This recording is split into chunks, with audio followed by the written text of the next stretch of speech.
ಬರ್ತೀನಮ್ಮ. ಸಮರ್ಥ ಬರ್ತಿದ್ದಾನೆ.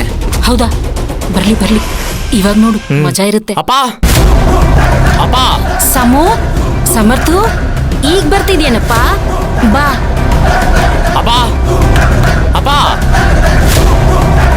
ಸಮರ್ಥು ಯಾವಾಗ ಬಂದ್ಯೋ?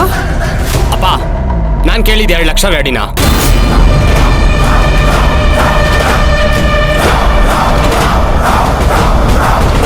ಸಪ್ತಮಿ, ನಮಗಿರೋ 10 ಲಕ್ಷ ಟೆನ್ಷನಲ್ಲಿ ಇವ್ 2 ಲಕ್ಷ ಮರ್ತೆ ಹೋಗ್ಬಿಡ್ತು.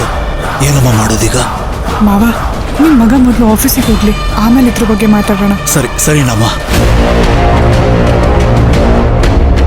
ಅಪ್ಪ ಏನ್ ಗುಸ್ಗುಸು ಅಂತಿದ್ದೀರಾ? ನಾನ್ ಹೇಳಿದ್ ಕೇಳಿಸ್ತಾ ಅಲ್ವಾ? ಸಮರ್ಥ, ಮೆಲ್ಲಂಗ್ ಮಾತಾಡೋ. ನೀವು ಸುಮ್ನಿರಿ ಅಜ್ಜಿ. ಸಮರ್ಥು, ನಿಮ್ಮಣ್ಣ ಆಫೀಸ್ಗೆ ಹೋಗ್ತಾ ಇದ್ದಾನೆ, ಅವ್ನು ಹೋದ್ಮೇಲೆ ಮಾತಾಡೋಣ, ಸುಮ್ಮನೆ ಇರೋ. ಅವನ್ ಆಫೀಸ್ಗೆ ಹೋಗ್ತಿದ್ರೆ ನಾನೇನ್ ಮಾಡ್ಲಿ?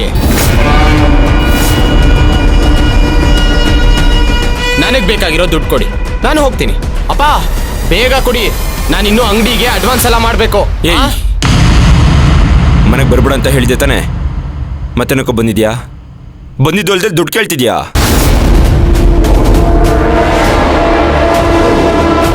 ಅಪ್ಪ ನಾನು ದುಡ್ಡು ಕೇಳ್ತಿರೋದು ನಿಮ್ಮ ಹತ್ರ, ಇಲ್ಲಿ ಬೇರೆಯವರೆಲ್ಲ ಮಾತಾಡೋ ಅವಶ್ಯಕತೆ ಇಲ್ಲ ಅಂತ ಹೇಳಿ ಅಪ್ಪ.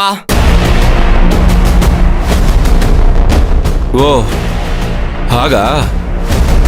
ಮನೆ ಪಿತಾಶ್ರೀ ಅವ್ನು ನಿಮ್ಮ ಹತ್ರ ದುಡ್ಡು ಕೇಳ್ತಿದ್ದಾನೆ, ನೀವೇ ಅವ್ನ ಮಕ್ಕಕ್ಕೆ ಉಗ್ದು ಆಚೆ ಕಳಿಸಿ. ರೀ, ನಿಮ್ಗೆ ಆಫೀಸಿಗೆ ಟೈಮ್ ಆಗುತ್ತೆ, ನೀವು ಹೊರಡಿ. ಸಮರ್ಥ ಹತ್ರ ಮಾವ ಮಾತಾಡ್ಕೋತಾರೆ. ಇಲ್ಲ ಸಪ್ತಮಿ, ಅಪ್ಪನ್ನೆಲ್ಲ ನಂಬಿ ನಾನು ಹೋಗೋದಿಕ್ಕಾಗಲ್ಲ.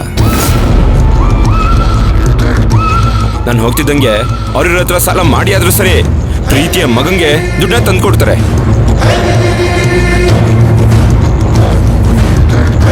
ಅದಾದ್ಮೇಲೆ ಆ ದುಡ್ಡು ನಾನೇ ತರಿಸ್ಬೇಕು, ಇದೇ ಕರ್ಮ ಹೇಳಿ.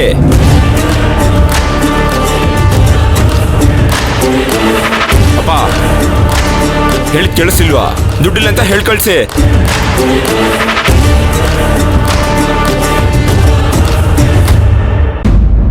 ನಾಗರಾಜು,